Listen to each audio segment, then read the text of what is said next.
ప్రియ దేవుని బిడ్డలారా, దేవుడి ఉన్నతమైన ఉచితమైన కృపను బట్టి ఆయన పరిశుద్ధ సన్నిధిలో మనం అందరం చేరి ఉన్నాం. ఇటు గొప్ప కృపాభాగ్యమును మనందరికీ ధారాళంగా ఉచితంగా ప్రసాదించిన మనందరి ఆత్మల కన్నతన్నైన దేవునికి క్రీస్తు ద్వారా కృతజ్ఞతాస్తుతి స్తోత్రాలు నేను చెల్లిస్తూ పరిశుద్ధ దినపు ఆరాధనకు చేరువచ్చిన ప్రియులైన మీకందరికీ ప్రభువైన యేసుక్రీస్తు నామములో శుభాలు వందనాలను నేను తెలియజేస్తుంటున్నాను.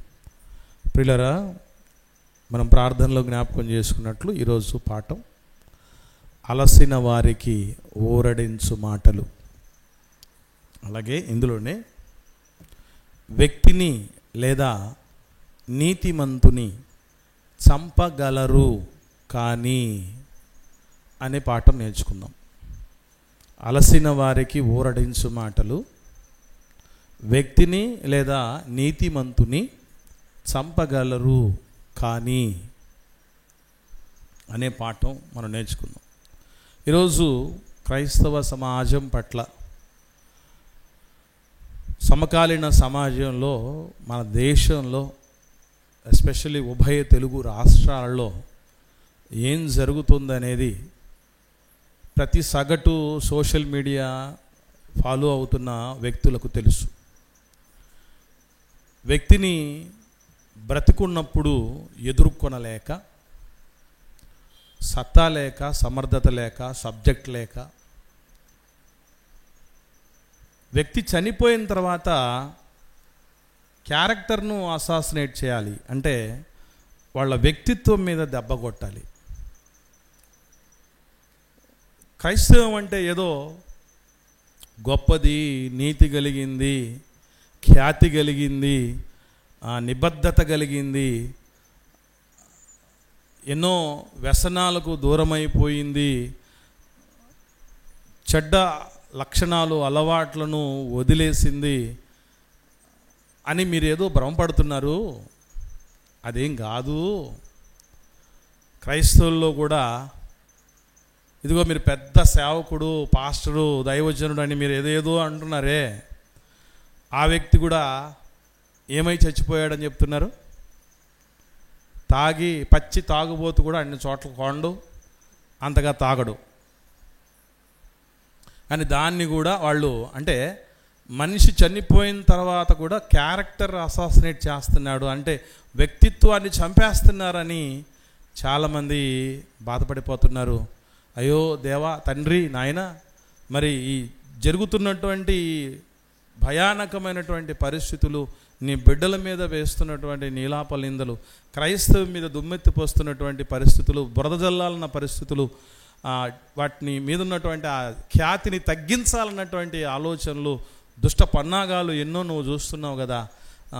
మా పరిస్థితి ఏంటి? ఇదిగో ఇంత ఇంటలెక్చువల్ పర్సన్ ఎంతో రీతిగా ఎవరైతే వేరే విశ్వాసాల దగ్గరికి వెళ్ళిపోయి మన విశ్వాసం యొక్క గొప్పతనం గురించి చెప్పినటువంటి వ్యక్తిని ఎంతోమంది సొంతగా సంపాదించుకుంటూ తన సంపాదనలో నుంచి ఎక్కువ భాగం పేద పిల్లల కోసం, అలాగే చారిటీ కోసం, విధవరాళ్ల కోసం ఖర్చు పెట్టినటువంటి నేతి తరపు మిషనరీగా పిలువబడినటువంటి సోదరుడు విషయంలోనే ఇలాగ ఉంటే మాలాంటి వాళ్ళ పరిస్థితి ఏమినైనా, మా మనుగడ కొరకు, మా ప్రశ్నార్థకమైన మా పరిస్థితి ఏంటి, మా భవిష్యత్తు ఏంటి, మేము ఏం స్టెప్ తీసుకోవాలి?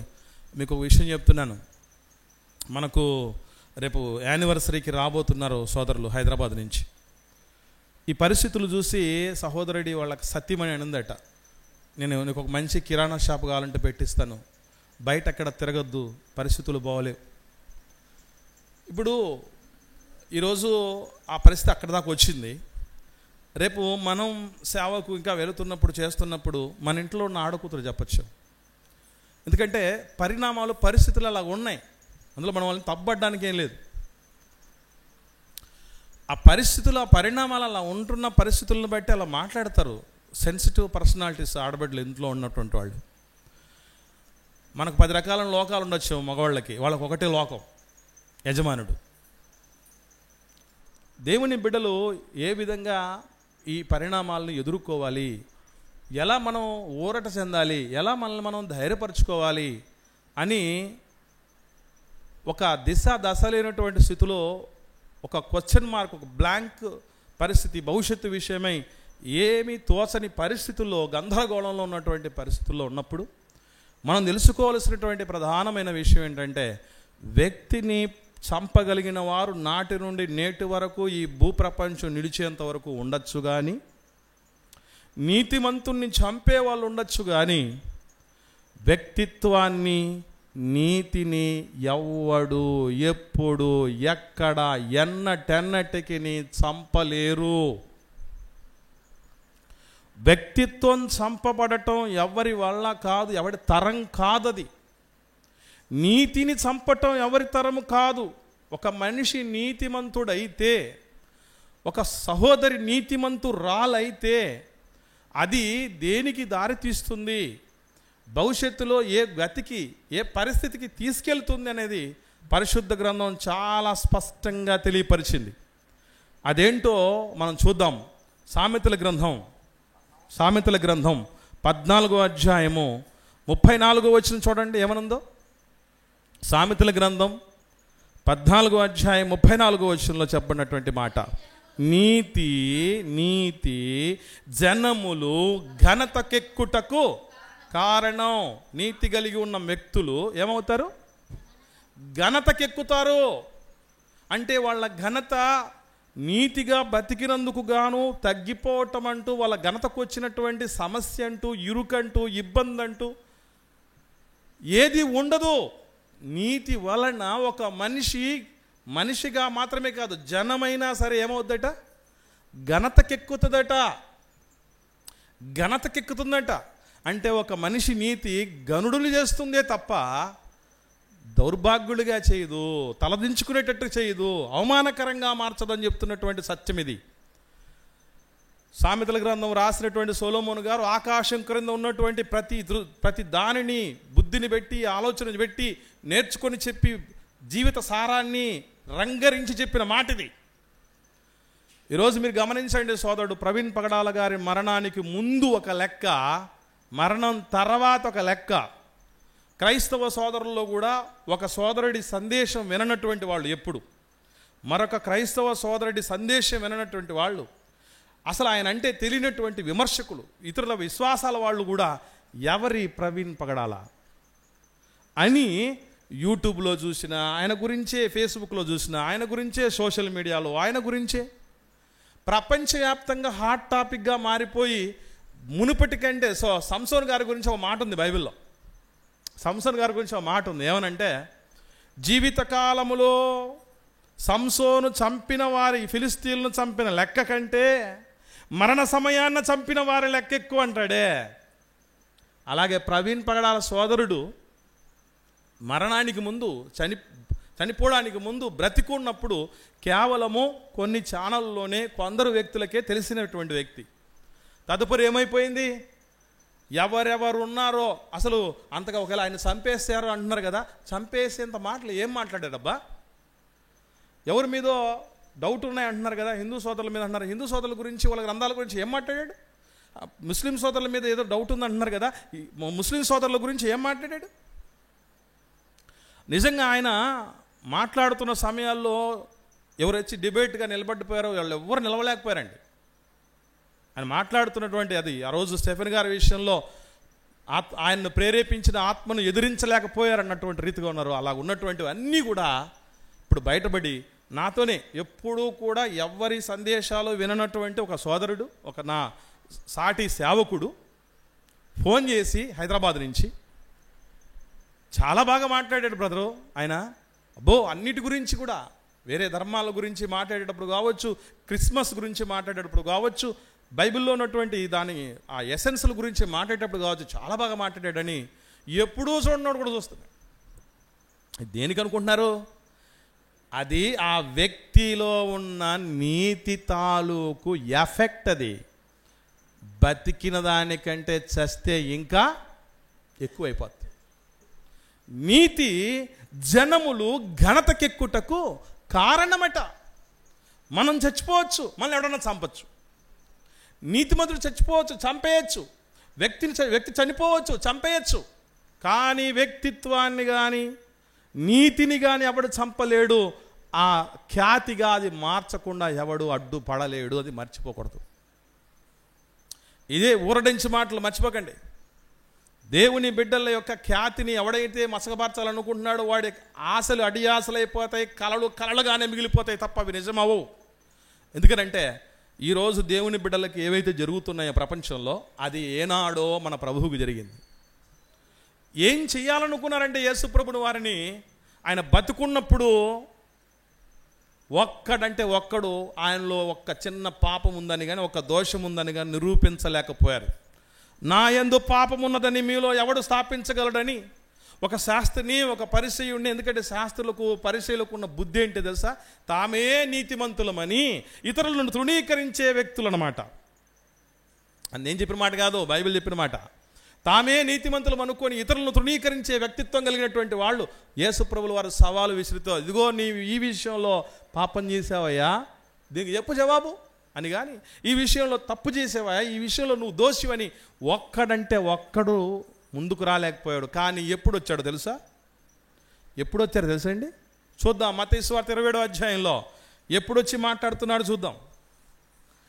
ఎందుకంటే బతుకున్నప్పుడు నిరూపించుకోలేకపోయారు వాళ్ళు. ఏమంటే యేసు ప్రభువు వారు బతుకున్నప్పుడు ఎన్ని నేరాలు మోపారు తెలుసా అండి? మనకు తెలుసు కదా. పిలాతు దగ్గర, హేరోదు దగ్గర వీళ్ళు తీక్షణమైనటువంటి నేరాలు మోపినప్పుడు, ఏంటయ్యా మీరు చెప్పారు, చాలా చెప్పారు మీరు, కానీ ఒక్కటి కూడా నాకేం కనబడలేదే. హేరోదుకి కనబడలేదు, రోమా గవర్నర్కు కనబడలేదు, ఎందుకు ఈయనకు శిక్ష విధించాలి చెప్పండి రా అంటే ఒక్కడు మాట్లాడేది. కానీ ఏమని అడిగాడు? సిలువేయండి, అంతే, సిలువేయండి. రీజన్స్ లేవు, నిరూపణలు లేవు, నిందలు ఒకటే ఉన్నాయి, నిందలు ఒకటే ఉన్నాయి, నిరూపణలు లేవు. ఎందుకంటే నీతిమంతుని టచ్ చేయగలిగిన వాడు ఎవడు? నీతికి ఉన్న శక్తి లాంటిది, నీతిమంతుడికి ఉన్నటువంటి బలం అలాంటిది. కానీ చచ్చిపోయిన తర్వాత చాలా నోళ్ళు లేచాయి. ఏమన్నారు తెలుసా? 27వ అధ్యాయం మత్తయి సువార్త చూద్దాం. మత్తయి సువార్త 27వ అధ్యాయం 63వ వచనం చూడండి. ఏమని మాట్లాడుతున్నారు వీళ్ళు?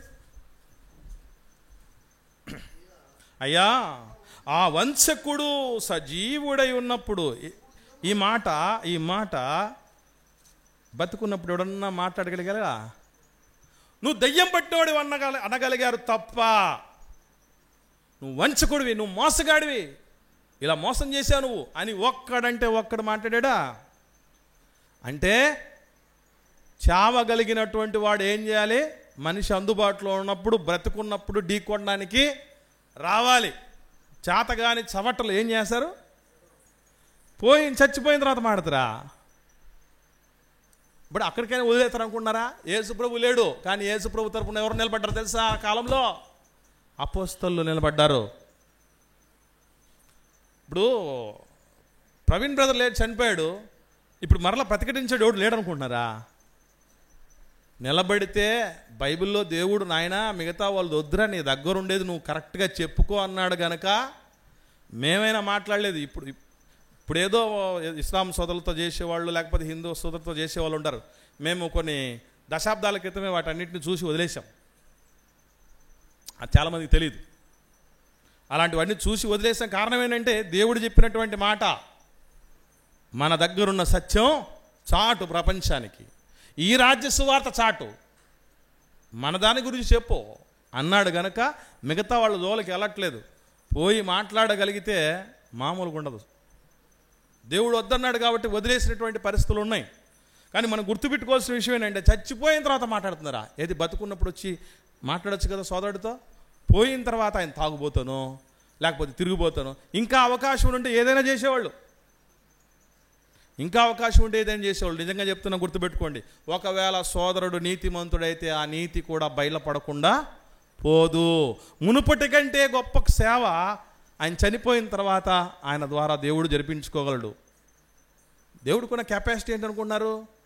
ఫరో చనిపోయిన ఎంతో కాలానికే దేవుడు ఫరో యొక్క మరణము తర్వాత కూడా, ఆయన సైనికుల మరణం తర్వాత కూడా, ఆయన రథములతో కూడా, ఆయన యొక్క గుర్రాలతో కూడా మహిమ పొందుకున్నాడు. మర్చిపోకండి కాదా? ఎంతో కాలానికి ఎర్ర సముద్రాన్ని వెలుగు తీసినప్పుడు అక్కడ కాలి గిట్టలు కనబడ్డాయట. ఆ యొక్క రథాల తాలూకు కొన్ని శిథిలాలు కనబడ్డాయట. ఫరో రాసినటువంటి శాసనాలు కనబడ్డాయన సమాధిలో. ఏది మనిషికే తెలుసా? చచ్చిపోయిన తర్వాత ఫార్మాల్డిహైడ్లో పెట్టి దాని తాలూకు విషయాలన్నీ తెలుసుకోవడానికి. దేవుడు సర్వజ్ఞుడు, మహామహుడు, మర్చిపోకూడదు. అలా మనిషి చనిపోయిన తర్వాత కూడా వాడుకోగలడు. ఎందుకంటే నీతిమంతుడుకున్న శక్తి అది. హేబెల్ చచ్చిపోయాడు, చంపబడ్డాడు, కానీ ఏమయ్యాడట? ఆయన చనిపోయినను ఆయన నీతి వలన ఏం చేశాడట? మాట్లాడాడట. నీతిమంతుడు చచ్చిపోయిన నీతి మాట్లాడుతుంది. యేసుప్రభు చనిపోయాడు, అయిపోయింది అనుకున్నారు అందరూ. ఆ తర్వాతనే అసలు విప్లవం మొదలైంది. ఎన్నెన్నో నేరాలు చేయాలనుకున్నారు, వంచకుడు అన్నారు. బతికున్నప్పుడు ఎవడో గట్స్ ఉండి మాట్లాడలేప్పుడు. ఎందుకంటే అడుగుతాడేమో, నిందలు మోపుతాడేమో, కానీ నిరూపణలు ఎవడు చేస్తాడు? అవి నిందలు మాత్రమే, నిజాలు కాదు కనుక యేసుప్రభు బతుకున్నప్పుడు మాట్లాడలేకపోయారు, వెనక మాట్లాడుకున్నారు. ఒక మాట చెప్పారండి ఎవరో, మంచి విషయం. మన వెనక ఎంతోమంది అనుకుంటూ ఉంటారు, గుర్తుపెట్టుకోండి ఒకటే, వాళ్ళు ఎప్పుడు వెనకే ఉండాలి. మన వెనక ఎవడన్నా ఉన్నాడంటే మనం ముందున్నామని అర్థం, మర్చిపోకండి. మన వెనక ఎవడన్నా మాట్లాడుకుంటున్నాడంటే మనం ముందున్నాం అని అర్థం. అది గర్వించాల్సినటువంటి సంగతి. కాబట్టి ప్రియులారా, ఒకటి గుర్తుపెట్టుకోండి, యేసు ప్రభువుని ఏదో చేయాలనుకున్నారు, వంచకుడు అన్నారు. చనిపోయిన తర్వాత సమాధిని కూడా భద్రం చేయించారు కదా. చాలా ద్రవ్యం ఇచ్చేసి, సైనికులకు చాలా ద్రవ్యం ఇచ్చేసి, మేము నిద్రపోతున్నప్పుడు ఆయన శిష్యులు ఎత్తుకుపోయారని మీరు ప్రచారం చేయండి, యూదులందరిలో వ్యాపించండి అన్నారు. ఓకే, ఏమైంది? శిష్యులు ఘనంగా, బలంగా, శక్తివంతంగా యేసు ప్రభువును మీరు 2వ అధ్యాయం నుంచి గమనిస్తే అపొస్తలుల కార్యాలు అంతా కూడా ఎక్కడ చూసినా యేసును బట్టి మృతుల్లో నుండి పునరుత్థానం కలుగుతుందని బలంగా ప్రకటించారు. ఆయన నామం ద్వారానే లోకానికి రక్షణను చాటేశారు. ఎన్ని చెప్పినా కూడా ఒక్కడంటే ఒక్కడు. మీరు మీ ప్రభుని ఎత్తుకెళ్ళిపోయి సమాధిలో నుంచి తీసుకెళ్ళి దాచేసి పునరుత్థానం అని చెప్పారని మీరు అబద్ధాలు మాట్లాడుతున్నారా? ఎక్కడ లేచారా మీ ప్రభు అని ఒక్కడైనా అడిగాడా? మొత్తం మీరు ఎక్కడైనా చరిత్రలో చూడండి. ఎందుకు అడగలేడు తెలుసా? వాడికి కూడా తెలుసు శత్రువుకున్న వీక్నెస్. చెప్పమంటారా? ఒకసారి చూడండి బైబిల్ గ్రంథంలో. మన ముందు వాడు ఒప్పుకోలేకపోయినా వాడు ఎక్కడ ఎలా ఒప్పుకుంటాడో కొన్ని విషయాలు మనకు తెలియాలి, ఊరట చెందాలి మన ఈ విషయాల గురించి. ఏదో చూద్దాం. అపొస్తలుల కార్యాలు 4వ అధ్యాయంలో ప్రారంభం నుంచి ఈ పుట్టినది మొదలుకొని కుంటివాడిని బాగు చేసినటువంటి పరిస్థితుల మధ్య ఇదిగో శాస్త్రులు, పరిసయ్యులు, మత పెద్దలు, అధికారులు అందరి మధ్య పేతురు గారిని, యోహాను గారిని నిలబెట్టి అన్నీ మాట్లాడుతూ అన్నీ చేస్తూ ఉన్నారు. ఆ టైంలో ఏం చేశారంటే చూద్దాం. 14వ వచనం నుండి 4వ అధ్యాయం అపొస్తలుల కార్యములు 14వ వచనంలో, స్వస్థత పొందిన ఆ మనుష్యుడు వారితో కూడా నిలిచి ఉండుట చూచి ఏమీ ఎదురు చెప్పలేకపోయారు. ఏముంది? రుజువు కళ్ళ ముందే ఉంది. ఏం మాట్లాడతారు? మీరు ఎవరినో బాగు చేసామని కళ్ళగొల్లి మాటలు చెప్పదురా, మాయ మాటలు చెప్పద్దు అనడానికి లేదు. ఎందుకంటే బాగుపడ్డోడు కూడా లైవ్లో ఉన్నాడు. ఇంకా కిందికి వద్దాం. అప్పుడు 15వ వచనం, సభ వెలుపటికి పొండని వారికి ఆజ్ఞాపించి తమలో తాము ఆలోచన చేసి, అంటే నీతిమంతుడంటే, నీతి కార్యాలంటే, సత్యమంటే గిట్టని పట్టని ఎవరైతే వ్యతిరేకులు ఉన్నారో వాళ్ళు మన ముందు నీతిని ఒప్పుకోలేకపోయినా ఎక్కడ ఒప్పుకోగలరు తెలుసా? వాళ్ళలో వాళ్ళు ఒప్పుకుంటారు. చూడండి ఏమనుకుంటున్నారు వాళ్ళు. ఈ మనుషులను మనమేమి చేయదు. ఒకప్పుడు యేసుప్రభు విషయంలో కూడా ఇదే డౌట్ వ్యక్తపరిచారు. ఏమన్నారు తెలుసా? ఈయన ఏం చేద్దాం, మనకు పెద్ద తలనొప్పిగా మారాడు, ఏమి చేద్దాం ఈయన్ని అని తలలు పట్టుకున్నారండి. ఇప్పుడు యేసుప్రభు శిష్యుల గురించి అనుకుంటున్నారు. తర్వాత ఈ తరంలో ఎవరి గురించి అనుకోవాలి? ఒకవేళ అనుకుంటే దేవుని బిడ్డలైన మన గురించి అనుకోవాలి. వీళ్ళని ఏం చేయాలి? మదర్ తెరెసా గారు బతికినప్పుడు ఆమె యుగోస్లోవియా నుంచి, అసలు ఆమె పేరు మదర్ తెరెసా కూడా కాదు, ఆగ్నెస్ గోంక్షా బొజాక్షు ఆమె పేరు.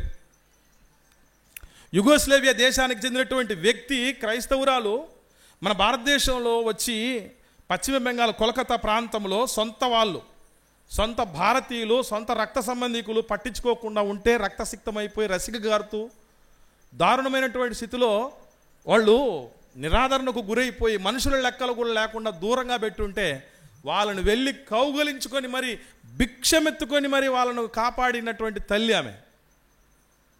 ఏం చేయాలి? మదర్ తెరిసాని ఈ ప్రేమ మనలో లేకపోయిందే, ఈ త్యాగం మనలో లేకపోయిందే, ఈ ఆదరణ మనలో లేకపోయిందే. ఇప్పుడు ఈమెను చూసి ఈమె నమ్మినటువంటి ప్రభు వైపు అనేకులు ఆకర్షితులు అవుతున్నారు. ఏం చేయాలి? క్రైస్తవ్యం నానాటికి పెరిగిపోతుంది. ప్రవీణ్ పగడాల గారు చనిపోయిన తర్వాత అందరూ ఉలిక్కిపడిన విషయం ఏంటి చెప్పమంటారా? రాజమండ్రిలోకి వచ్చిన లక్షల మంది క్రైస్తవులు చూసి ఎక్కడున్నారు వీళ్ళంతా? సికింద్రాబాద్లో ఫ్యూనరల్స్ కార్యక్రమానికి వచ్చి ఏంటి ఒక్క పూట ట్రాఫిక్ జామ్ అయిపోయింది. పూట అంత పెద్ద సిటీలో ఒక పూట ట్రాఫిక్ జామ్ అయిపోయిందంటే ప్రపంచం అంతా ఒక్కసారి చూసింది. క్రైస్తవులు ఏంట్రా బాబు ఎన్ని చేస్తున్నారు తెలుసా మీకు?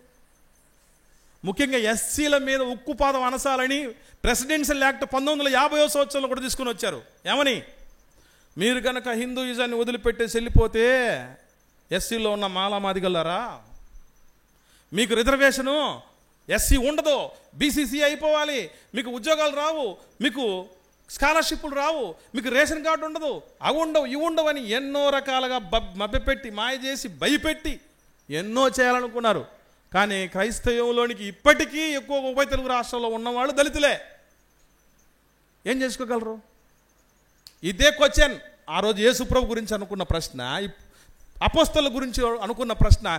భూప్రపంచం నిలిచి ఉన్నంత వరకు ఎవ్వడికైనా మింగుడు పడనటువంటి ఉన్నటువంటి పరిస్థితి ఏంటంటే ఏం చేద్దాం వెళ్ళని, ఏం చేద్దాం వెళ్ళని. చదువుదాం ఇంకా.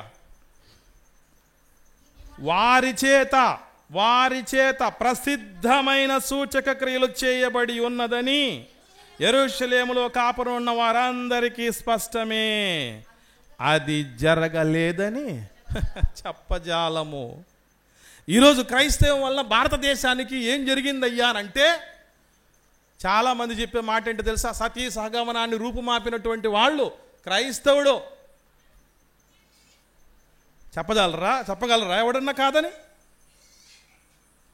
భర్త చనిపోతే భర్త చితిలో ఆమెకు ఇష్టం లేకపోయినా భార్యను నిలువునా పంపించి చంపేసేటటువంటి దానికి చర్మగీతం పాడింది దేవుని బిడ్డలో. ఎవరు కాదనగలరు? ఒక భర్త చనిపోతే జీవితాంతం ఆమె మళ్ళీ పెళ్లి చేసుకోకుండా ఉండాలన్నటువంటి పరిస్థితికి స్వస్తి పలికి వితంతు పునర్వివాహం చేసుకోవడానికి చట్టాలు చేసింది క్రైస్తవుడు. ఆడబిడ్డలు చదువుకోవటానికి విద్యాలయాలు చూపించింది క్రైస్తవుడు. దేవుని బిడ్డలు. చెప్పగలరా ఎవరన్నా కాదని? నిరూపించగలరా ఎవరన్నా కాదని? ఆలోచన చేయండి. అంటరాని వాళ్ళని చెప్పి దళితులను దూరంగా పెడితే పాఠశాలలో చదువుకోనీయకుండా, గుళ్ళకు రానివ్వకుండా, నీళ్లు కూడా తాగనీయకుండా, మనుషుల లెక్క కూడా చూసుకోకుండా ఉండి మూతికి ఏం కట్టేవాళ్ళు? కొండ కట్టి ముట్టికి చీపురు కట్టినటువంటి పరిస్థితుల్లో ఉన్నటువంటి వాళ్ళని హక్కున చేర్చి దేవుని బిడ్డలరా మీరని చెప్పి విద్యాబుద్ధులు నేర్పించి వైద్యం అందింపజేసి దేవుడి మందిరంలోనికి రప్పించి హక్కున చేర్చుకున్నటువంటి వాళ్ళు క్రైస్తవులు కాదా? అలాంటి వాళ్ళే మా తల్లిదండ్రులని చెప్పాడు ఆ రోజు ప్రవీణ్ పగడాల గారు. అంతే తప్ప దోచుకున్న వాళ్ళని కాదు మా తల్లిదండ్రులని చెప్పింది ఆయన. ఇది చాలామందికి తెలియదు ప్రియులరా. వాళ్ళు చేత ప్రసిద్ధమైనటువంటి గొప్ప కార్యాలు చేయబడ్డాయి కాదని మనం ఎలా చెప్పగలం? Will you prove that? ఎవరైనా ప్రూవ్ చేయగలరు దాన్ని? ఎవ్వడి తరం కాదు. క్రైస్తవం ప్రాణాలు తీయడానికి కాదు వచ్చింది, ప్రాణం పెట్టడానికి వచ్చింది. క్రీస్తు ప్రాణత్యాగమైన ప్రేమ ఈ ప్రపంచంలో ఏ నాయకుల్లో చూడలేం, ఏ దేవుడు అని అనుకున్నటువంటి వాళ్ళలో చూడలేం. అందుకే ఈరోజు క్రైస్తవ్యాన్ని ఎవరు ఆపలేరు. అది సర్వభూతలమంతా వ్యాపించిపోయేదే తప్ప ఎవడన్నా టచ్ చేయాలని చూస్తే ప్రభు ఏనాడో చెప్పాడు, ఈ రాతి మీద పడు వాడు తొనకలైపోతాడు, ఎవడి మీద అయితే రాయి పడుతుందో వాడు నలిగిపోతాడు అన్నాడు తప్ప క్రైస్తవ్యానికి వచ్చిన సమస్య లేదు, నీతికి వచ్చినటువంటి సమస్య లేదు. మనిషిని చంపేస్తే ఆగిపోతుంది అనుకున్నారు విప్లవం. యేసుప్రభుని చంపేసి అయిపోయిందిరే అనుకున్నారు.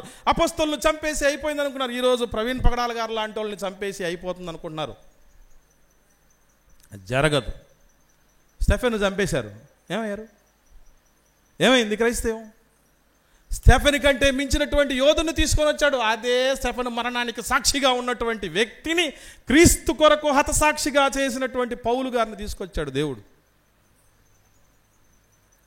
ఎక్కడికి పోతుంది నీతి? నీతిమంతుడు సింహంలాగా ధైర్యంగా ఉంటాడట.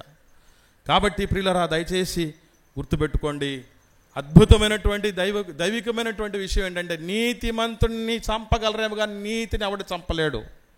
వ్యక్తిని చంపగలరేమో కానీ ఎవడైనా వ్యక్తిత్వాన్ని చంపలేడు. అందుకే దేవుని బిడ్డలు కాపాడుకోవలసింది వ్యక్తిత్వానికి. ఇక మరణం అంటారా, 9లో అయినా వస్తుంది, 90లో అయినా వస్తుంది మరణం.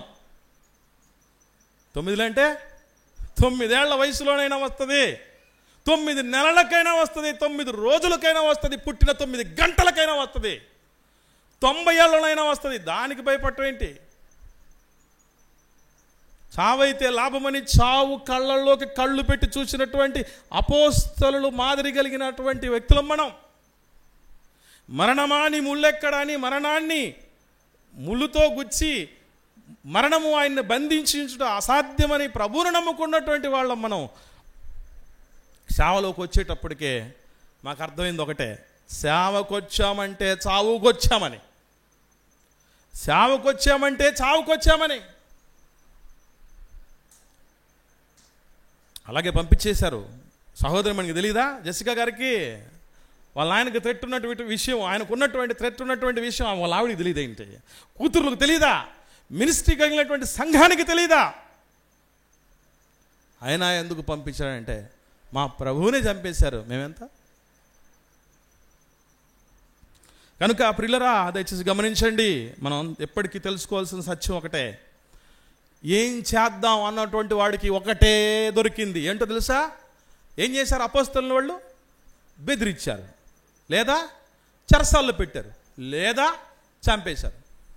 ఇంటలెక్చువల్గా ఎదుర్కోలేని వాడే ఏం చేస్తాడు? భౌతిక దాడులకు దిగుతాడు. మేధస్సుతో ఎదుర్కోలేని వాడు, జ్ఞానముతో ఎదుర్కోలేనటువంటి వాడు, నీతితో ఎదుర్కోలేనటువంటి వాడికి మిగిలింది ఆయుధమే. కానీ ఒక్కటే గుర్తుపెట్టుకోండి, ఆయుధం పట్టుకున్నవాడు భవిష్యత్తు ఏమవుద్దని చెప్పాడు యేసుప్రభుల వారు. నీ కత్తి తీసి వరలో పెట్టో, ఆయుధం పట్టుకున్నాడు ఆయుధంతోనే పోతాడు అని చెప్పాడు. అక్షర సత్యం. ఫ్యాక్షనిజంలో ఉన్న నిజమేంటి? ఎవడైతే ఆయుధాన్ని పట్టుకొని బాంబు పట్టుకున్నాడో బాంబులతోనే వాడు పోయాడు, కత్తులు పట్టుకున్న వాళ్ళు కత్తులతోనే పోయారు. కాబట్టి ఆయుధాలతో, బెదిరింపులతో యేసుప్రభు ఏనాడో చెప్పాడు, ఆత్మను చంపనేరక శరీరాన్ని చంపేవాడికి భయపడద్దు. ఆత్మను చంపటం అంటే క్యారెక్టర్ని చంపటం, క్యారెక్టర్ని ఎవడు చంపలేడు అని ఏ రోజో యేసుప్రభు వారు చెప్పారు. 2000 సంవత్సరాలుగా ఆయన అంటే గిట్టని వాళ్ళు, పట్టని వాళ్ళు ఎంతోమంది ఉన్నారు. ఏం చేయగలిగారు? ఏమండి ఏం చేయగలిగారు? ఒకసారి చూద్దాం ఏం జరిగిందో. అలాంటివన్నీ చెప్పిన తర్వాత అసలు ఏం జరిగిందో ఆలోచన చేయగలిగితేనండి, 4వ అధ్యాయం అపొస్తలుల కార్యములు 4వ వచనం చూడండి. ఒకవైపు వీళ్ళందరూ ఎన్నో సామధాన భేద దండోపాయాలన్నీ కూడా ఆలోచన చేస్తూ ఉంటే, స్వచ్ఛంగా దేవుడి వాక్యం విన్న వాళ్ళు ఉన్నారట. వాక్యం విన్న వాళ్ళలో అనేకులు నమ్మారు. వాళ్ళలో పురుషుల సంఖ్య ఇంచుమించు 5,000 మంది. పురుషులు మాత్రమే తక్కువ, అది అనేకులంటే ఎక్కువ మంది సహోదరిమలు ఉన్నారు. వాళ్ళు మారనీయకుండా, మనసు మార్చనీయకుండా క్రీస్తు ప్రేమ ఏం చేస్తుందట? పౌలు గారు అన్నారు, మమ్మల్ని బలవంత పెడుతుంది. ఎలా ఉండాలి? అటువంటి మహనీయుని నమ్మకుండా, అటువంటి నీతిమంతుని దగ్గరికి రాకుండా మేము ఎవరు ఆపగలరు అన్నటువంటి రీతిగా తండోపతండాలుగా వచ్చేసారో, వస్తారు కూడా. ఎవడు ఆపలేడు దాన్ని. ఎందుకనంటే క్రైస్తవం యొక్క పునాది త్యాగం మీద కట్టబడింది. త్యాగానికి, ప్రేమకు ఎదురుండదు. శాశ్వత కాలం నిలిచేది ప్రేమే, శ్రేష్టమైనది ప్రేమే, ప్రాణం పెట్టిన ప్రేమది. దాన్ని ఎవరండి ఆపగలరు? ఒకవేళ ఎవడన్నా ఆపాలనుకుంటే ఆయనకు మించి ప్రేమ చూపిన వాడే ఉండాలి, ఆయనకు మించి త్యాగపూరితుడై ఉన్నటువంటి వాళ్ళు, ఆయనకు మించి మనిషిని ప్రేమించిన వాడే ఉండాలి. ఇది ఎవడు సాధ్యమవుద్ది? ఎవడు తరమవుద్ది? అందుకే ప్రియులరా, మనం గర్విద్దాం, అతిశయిద్దాం మన తండ్రి నందు. దేవుడు మన కోసం ఏర్పరిచినటువంటి నీతి ఎంత గొప్పదంటే, అది ఖ్యాతిని తీసుకొస్తుంది తప్ప అపఖ్యాతిని, అపనిందల్ని, తలవంపుల్ని తీసుకురాదు. మర్చిపోకండి. అందుకే నీతిని వృద్ధి చేసుకుందాం, నీతి కలిగి ఉండుటకు ప్రయాసపడదాం. దేవుడి నీతిని మనలో చూపిద్దాం. అది మనం చేయాల్సిందే. దానిని ఎవ్వడు చంపలేడు. ఇది అలసిన వారు ఎవరైతే ఉన్నారో, ఏంటో ప్రభువా భవిష్యత్ అని సందిగ్ధంలో ఉన్న దేవుని బిడ్డలు ఎంతమంది అయితే ఉన్నారో వాళ్ళందరి కొరకు. నీతిమంతుడిని చంపేశారు అనుకుందాం, ఒకవేళ అది నిజమైతే నిరూపితం కాకుండా పోదు. కానీ ఆయన నీతిని మాత్రం ఎవడు చంపలేడు. ఎందుకంటే మన నీతి ఎవరో తెలుసా? బైబిల్ గ్రంథంలో నీతి అంటే ఎవరో కాదు, యేసు ప్రభు. నీతి నీతి నీతి అని యేసు ప్రభుల వారి గురించి చెప్పడం జరిగింది. మీరు నీతిమంతుని చంపేశారు, ఆయనే మనకు నీతి అని చెప్పడం జరిగింది. ప్రభుని చంపేయగలిగారు, బాగుంది. కానీ ప్రభువు వైపు ఆకర్షితులవుతున్నటువంటి వారిని ఏం చేయగలిగారు? ఆయన ప్రేమను ఎవరు ఆపగలిగారండి? ఆయన త్యాగాన్ని ఎవరు ఆపగలిగారు? అన్యమత ప్రచారం అని ఎన్ని రకాలుగా ఎన్ని చేయాలనుకున్నా ఏం జరుగుతుందని చెప్పండి. బైబిల్ని కాల్చేశారు. కానీ బైబిల్లో ఉన్న నీతిని ఎవడు కాలుస్తాడు? బైబిల్లో ఉన్న నీతి మానవ నరనరాల్లో జీర్ణించుకుపోయినటువంటి వ్యక్తులు ఉన్నారు ఈ ప్రపంచంలో. వారు చస్తారు, కానీ వాళ్ళ వారసులు మాత్రం వస్తూనే ఉంటారు. అపొస్తలులు 12 మందే భూలోకాన్ని తలక్రిందులు చేశారు, అజ్ఞానాన్ని, భూలోకపు అజ్ఞానాన్ని. కారణం ఏంటంటే వాళ్ళలో ఉన్న నీతికి ఉన్న పవర్ అది. కనుక ప్రియులారా, వ్యక్తిని చంపేశారు, వ్యక్తిత్వాన్ని ఎవడు చంపలేడు, టచ్ చేయలేడు ఎవడు. నీతిమంతుని చంపేశారు, నీతిని ఎవడు టచ్ చేయలేడు. అందుకే మన నీతికి ప్రమాదం వాటిల్లకుండా మనం జాగ్రత్త వహించాలి. అదే మనం తెలుసుకోవాల్సిందే. కాబట్టి ప్రియులారా, ఊరడించబడదాం దేవుడి మాటల చేత, ఆదరించబడదాం. ఈ ఆదరణటువంటి కరువైనటువంటి వాళ్ళందరికీ ఈ సత్యాన్ని మనం అందజేద్దాం, ప్రార్థిద్దాం. ప్రేమ కలిగిన మా కన్న తండ్రి నాయన, ఎందరో మీ బిడ్డలు జరుగుతున్న పరిణామాలు, పరిస్థితులు నాయన, అధికారపు బలుపుతో, మదముతో, తండ్రి ఓర్వలేని తనముతో ఉన్నటువంటి వాళ్ళు ఎందరో నాయన. మా దగ్గర టెక్నాలజీ ఉందని, మా దగ్గర పైసలు ఉన్నాయని, అధికారం ఉందని, దేన్నైనా ఎలాగైనా మార్చగలనటువంటి రీతిలో ఉన్నటువంటి వాళ్ళందరికీ ఒక చేదు వార్త చెప్పారు. సందిగ్ధంలో తండ్రి మేము ఎటు వెళ్ళాలో అన్నటువంటి ఊగిసలాటలో కొట్టుకుపోయే స్థితిలో ఉన్నప్పుడు మాకు ఊరటనిచ్చారు తండ్రి.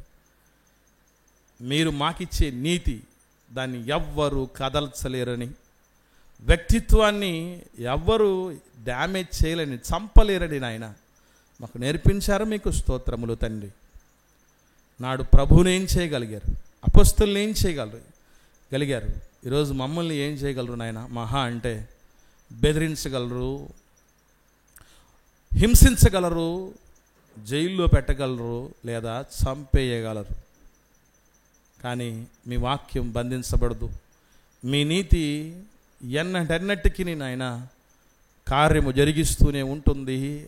మనిషిని ఆలోచింపజేస్తూనే ఉంటుంది, ఆకర్షింపజేస్తూనే ఉంటుంది నాయన.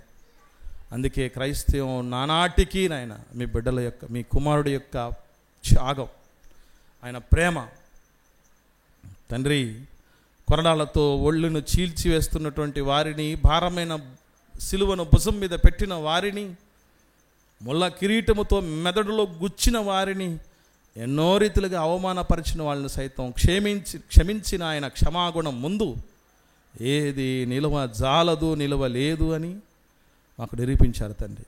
మీ నీతే మాకు ఆధారం, మా నీతికి ఆధారమగు దేవా మీకు స్తోత్రములు నాయన. వరడించు మీ మాటలను బట్టి మీకు స్తుతులు చెల్లిస్తున్నాము. స్ఫూర్తి పొందిన వారమై ఈ తరానికి, రానున్న తరానికి మా వంతుగా మేము కూడా నీతిమంతుల పట్టిలో చేర్చబడినట్లు, మా నీతితో అనేకులను మీ పాదాక్రాంతులను చేయగలుగునట్లు మాలో ఉన్న లోటుపాట్లను దిద్ది మమ్మల్ని మీ మహిమ కొరకు వాడుకోమని ప్రాధేయపడుతూ, ఈ సందేశం ద్వారా అనేకులను ఊరడింప చేయమని, సమాధానపరచుమని, ఓదార్చుమని, ధైర్యపరచుమని ప్రాధేయపడుతూ, మీ సత్యవాక్కులు మాకు అందరికంటే ముందుగా ఉన్నతంగా చేర్చినటువంటి విధానాన్ని బట్టి కూడా మీకు స్తుతులు చెల్లిస్తూ మిగిలిన సమయాన్ని మీకు అప్పగిస్తున్నాం తండ్రి. ఉన్నతంగా జరిగించి మీరు మహిమ పొందమని యేసుక్రీస్తు ప్రభువుల వారి పరిశుద్ధమైన నామములో ఈ ప్రార్థన మీకు సమర్పించి పొంది ఉన్నాం తండ్రి.